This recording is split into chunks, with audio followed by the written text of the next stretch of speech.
Halo teman-teman, sesuai judul film kita kali ini yang berjudul Walk Among Tombstones ini merupakan film yang telah rilis pada 18 September tahun 2014. Film ini mengusung tema aksi thriller di mana terjadi pembunuhan secara misterius pada seorang wanita. Di suatu hari ada seorang pria mantan polisi detektif. Ia diminta untuk melakukan penyelidikan terhadap kasus penculikan dan pembunuhan yang dialami oleh seorang istri dari seorang pengedar narkoba. Nah, tanpa berlama-lama lagi, mari kita langsung saja masuk ke alur ceritanya.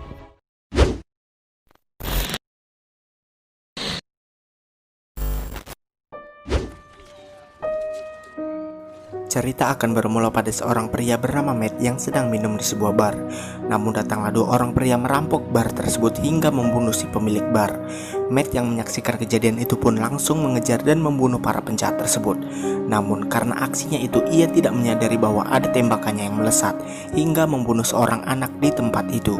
Cerita berlanjut di kota New York dengan latar tahun 1999, di mana saat ini Matt telah menjadi pensiunan polisi. Terlihat Matt yang sedang asik membaca koran di bar itu lalu dihampiri oleh seorang pria bernama Peter. Peter adalah teman Matt yang paling mengenal Matt di komunitas konseling kecanduan alkohol, di mana Peter meminta kepada Matt untuk membantu abangnya yang saat ini sedang dalam masalah. Matt pun menyanggupinya dan pergi ke tempat saudara Peter itu yang bernama Kenny.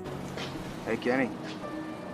Di sini Kenny lalu mengatakan pada Matt bahwa saat ini istrinya telah diculik dan dibunuh. Kenny lalu menyuruh Matt untuk bisa membantu siapa pembunuh istrinya dan segera membawakan si penculik itu pada dirinya dengan memberikan imbalan uang sebesar $40.000 atau sekitar 500 juta rupiah kepada Matt. Matt pun lalu menolak tawaran Kenny dengan alasan bahwa orang yang membunuh istri Kenny ini bukanlah orang sembarangan karena profesi Kenny adalah sebagai seorang pengedar narkoboy.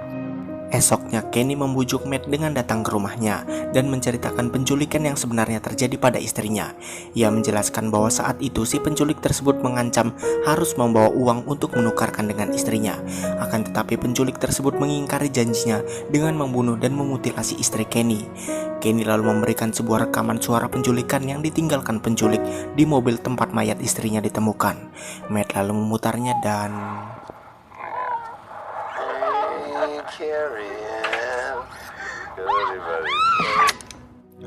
singkat cerita saja, setelah Matt pikir-pikir, ia pun lalu menyanggupi permintaan dari Kenny dan memulai melakukan penyelidikan dengan bertanya kepada beberapa orang di sekitar Redwood, tempat terakhir istri Kenny dibunuh.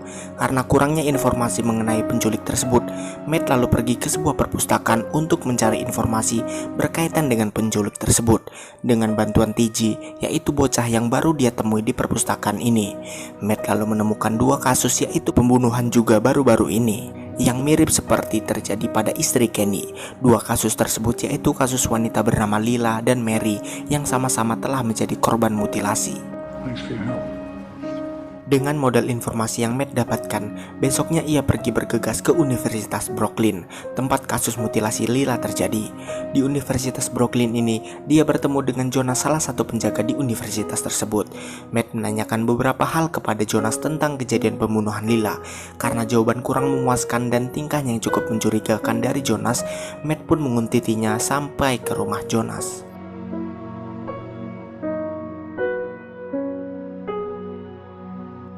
Setelah mencari-cari beberapa sumber data informasi, Matt menyadari bahwa rumah Jonas berdekatan dengan rumah mantan pacar si Lila. Jonas lalu masuk ke rumahnya dan Matt tidak dapat mengikutinya lagi. Ia pun mencoba menjumpai Ruben, mantan pacar Lila. Ketika sedang berbicara dengan Ruben, Matt tiba-tiba melihat Jonas keluar dari rumahnya dan Matt pun langsung menyudahi pembicaraan ini dan lalu masuk ke gedung rumah Jonas. Di sini Matt menemukan foto-foto Lila korban pembunuhan tersebut di atas atap rumah Jonas. Jonas yang melihat keberadaan Matt dari kejauhan lalu mencoba untuk membunuh Matt dengan pisau. Akan tetapi Matt dengan santainya melakukan penawaran dengan menukar pisau di tangan Jonas dengan foto yang dipegangnya.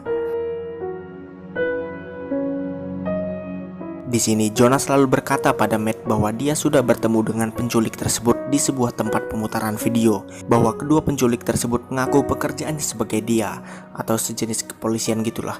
Hal ini tentu dipercaya oleh Jonas karena ia melihat semacam walkie-talkie polisi dan data-data tentang pengedar narkoba di sekitar kota New York.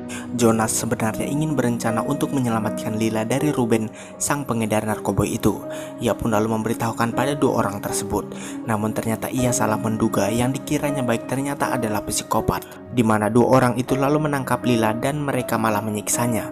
Jonas yang ikut dalam penculikan Lila itu tidak tahan terhadap tingkah laku si penculik yang kejam dan membuat Jonas melarikan diri dari mobil tersebut. Matt lalu mengatakan dan meminta Jonas untuk menemaninya ke tempat video itu, karena yang bisa masuk ke tempat tersebut adalah orang yang dikenali saja. Jonas pun mengangguk dan meminta sedikit waktu untuk memberi makan burungnya terlebih dahulu. Akan tetapi Matt malah bunuh diri dengan melompat dari atas atap gedung ini, dan Jonas pun lalu tewas tak sadarkan diri.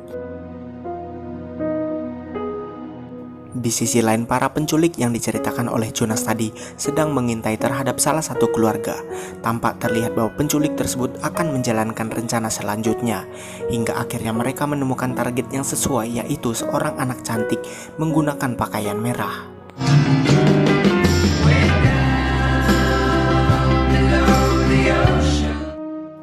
Berpindah pada Matt yang mengunjungi rumah Kenny. Saat ia hendak pulang dari rumah Kenny, ia melihat sebuah mobil van berwarna putih yang cukup mencurigakan. Esoknya Matt lalu pergi ke sebuah tempat di mana Mary pernah bekerja di sini untuk mengetahui hubungan yang terjadi kepada kasusnya ini. Matt yang bertanya pada penjaga toko itu lalu disuruh pergi oleh penjaga toko itu ke sebuah apartemen tua untuk mengetahui persimpangan jalan di seberang. Saat ia sudah masuk ke dalam apartemen itu, Matt lalu dipukul oleh dua orang pria di toko tadi yang menyangka bahwa Matt sedang mengintai mereka karena mereka dikenal sebagai pengedar narkoba juga. Si penjaga toko itu lalu menjelaskan bahwa Mary sebenarnya adalah seorang polisi yang berpacaran dengan anaknya dan akan segera menikah. Matt menyadari bahwa kasus ini selalu berkaitan dengan setiap pengedar narkoba. Matt lalu mengatakan bahwa saat ini ia tidak sedang mengincar penjaga toko ini, apalagi anaknya yang sebagai pengedar narkoba, tetapi mencari siapa yang telah membunuh Mary. Matt menyimpulkan penculik itu menculik salah satu keluarga si pengedar narkoba karena mereka tahu bahwa orang terdekatnya tak akan memberitahukan kepada polisi karena mereka terlibat di dunia pernarkobaan juga. Di malam hari saat Matt sedang perjalanan akan pulang, Matt bertemu dengan TJ yang tampak sedang gelisah di jalan. TJ mengatakan pada Matt bahwa ia menemukan sebuah pistol di jalanan dari seorang pria. Namun pria itu lalu kabur dari kejaran polisi dan membuang pistolnya. Lalu tibalah siang hari di mana Matt yang sedang dalam melakukan penyelidikan merasa ada orang yang sedang mengikutinya. Matt yang tentunya pernah bermain di film laga action berjudul Taken itu tidak akan menyanyiakan actionnya dan lalu berhasil melumpuhkan si penguntit tersebut. Ternyata penguntit tersebut adalah agen DEA yang sedang mengurus terkait masalah narkoba, yaitu si Kenny. Agen DEA itu lalu melepaskan Matt karena Matt tidak terlibat dalam dunia pernarkobaan itu. Matt pun lalu mengunjungi kediaman Peter dan bertanya kepadanya kenapa ia bekerja sama dengan DEA untuk menangkap Kenny yang abangnya sendiri. Peter dan Carrie, di mana Carrie yang merupakan istri Kenny, sepakat untuk bekerja sama dengan DEA untuk menangkap Kenny. Peter menjelaskan bahwa dulu dia tertangkap polisi ketika mengedarkan narkoba dan diajak oleh polisi untuk bisa menangkap Kenny juga. Polisi yang menangkap Peter adalah Mary Godskin, korban pertama yang diculik oleh orang tak dikenal itu. Penculik tersebut membunuh Mary yang berstatus polisi sehingga ia mendapatkan file DEA tentang daftar para agen-agen narkoba di kota New York ini. Matt pun mengatakan bahwa akibat penangkapan Peter ini, sekarang para penculik itu mengetahui tentang data Kenny dan menyebabkan pembunuhan pada para pengedar narkoba lainnya. Ternyata Carrie dibunuh oleh dua orang penjahat itu. Esoknya Matt pergi mengunjungi TJ yang sedang dirawat di rumah sakit akibat ia diserang oleh dua orang pria karena TJ ketahuan mengambil pistol tersebut. Dokter lalu menjelaskan keadaan TJ kepada Matt bahwa TJ saat ini sedang menderita penyakit sel anemia dan sering mengalami penyumbatan di pembuluh darahnya. Diceritakan pada film ini bahwa TJ ini adalah anak yatim piatu. Dugaan Matt sebelumnya bahwa akan ada kasus penculikan lagi terhadap bandar narkoba adalah benar saja. Matt disuruh Kenny untuk datang membantu teman Kenny. Ternyata hal ini terjadi pada keluarga Mr. Landau, teman Kenny sesama bandar narkoba. Matt menyarankan untuk menyerahkan hal tersebut kepada polisi. Mr. Landau itu pun lalu menolak karena ia sekarang berstatus sebagai pengedar narkoba. Dengan itu ia dicari oleh polisi. Dan disinilah Matt lalu mulai menyusun rencana dengan melakukan negosiasi pertukaran uang dengan si penculik itu. The girl's gotta be alive and all in one piece for any kind of deal to happen.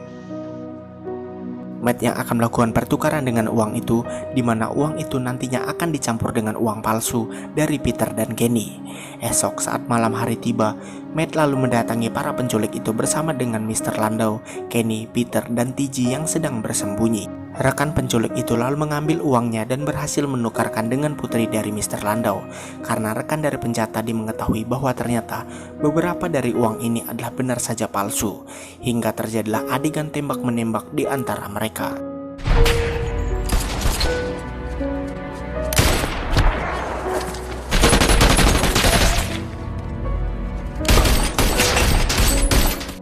Aksi ini pun mengakibatkan Peter tewas tertembak oleh para penjahat itu, dan Matt juga berhasil menembak salah satu penjahat itu, sehingga saat ini kondisinya sedang sangat kritis. Mereka pun lalu masuk ke dalam mobil itu untuk mengejar penjahat itu. Namun, Matt menyadari bahwa TG sedang tidak ada di dalam mobil ini.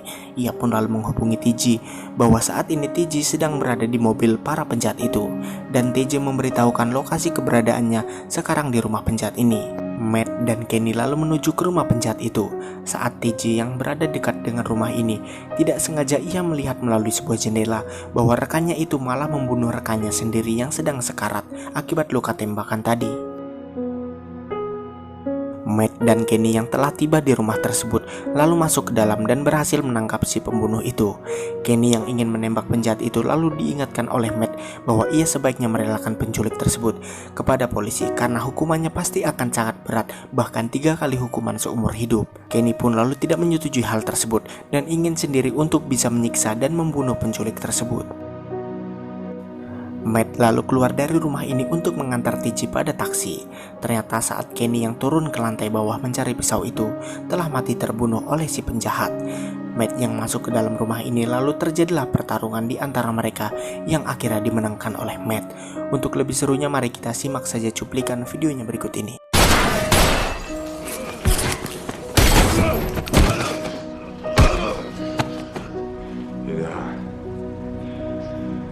Just wanted to. Matt lalu pulang ke kamar apartemennya dan melihat ke arah TJ. Lalu film pun selesai.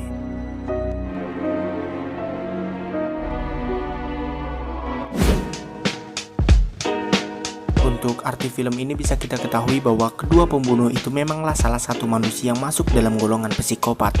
Terlihat melalui adegan dan dialog yang disampaikan bahwa mereka suka mencincang korbannya, mengikat leher dengan kawat baja, lalu menyiksa bagian-bagian vital milik perempuan. Berdasarkan penelusuran dan melalui beberapa referensi dari Google, bahwa kedua orang ini adalah pasangan homo yang memiliki karakter sangat sadis dan kejam. Untuk aktor di film ini ia adalah Liam Neeson, di mana kita tentu tidak asing lagi dengan wajahnya, terlebih di film Taken yang sangat terkenal karena perannya yang sukses menarik penonton di Trans TV kala itu. IMDb sendiri memberikan rating pada film ini sebesar 6,5 dari 10. Nah, dirasa sudah cukup, mungkin segitu saja ringkas cerita film A Walk Among Tombstones dari saya, Kamsahamnida dan musik.